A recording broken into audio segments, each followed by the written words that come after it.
SMDR juga akhirnya sudah mulai bergerak dari yang kita bahas dari beberapa minggu yang lalu, dan kalau misalnya my friends lihat sebenarnya nggak cuma SMDR, tapi banyak, saham-saham di perkapalan ya yang mengalami kenaikan. Tapi ini kita harus clear terlebih dahulu. Saham atau perusahaan kapal itu mereka tidak serta-merta bisnisnya sama semua ya. Jadi ada yang memang mereka fokus untuk, kapal tanker yang angkat minyak, sorry.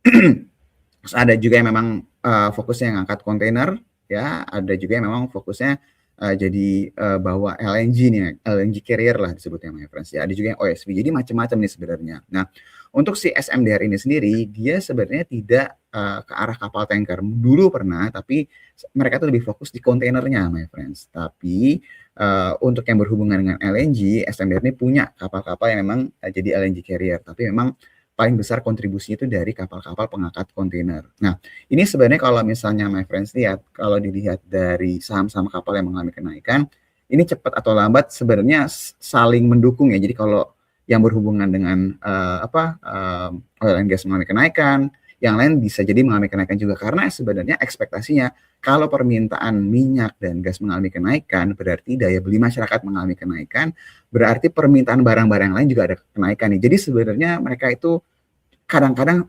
sejalan ya secara ceritanya. Nah, mungkin kalau untuk SMDR yang my friends harus perhatikan selain tadi cerita-cerita tadi yang saya bahas, ini ada salah satu chart yang menarik yaitu adalah Containerized Freight Index ya. Jadi ini harga biaya pengiriman seluruh dunia nih dibikin indeks nih my friend. Jadi kalau misalnya my friends lihat di sini, my friend bisa perhatiin bahwa terakhir tuh tahun 2022 ya, grafiknya itu mengalami kenaikan secara signifikan, terus drop, mulai coba ngalamin kenaikan lagi tahun 2024 pertengahan, tapi turun lagi.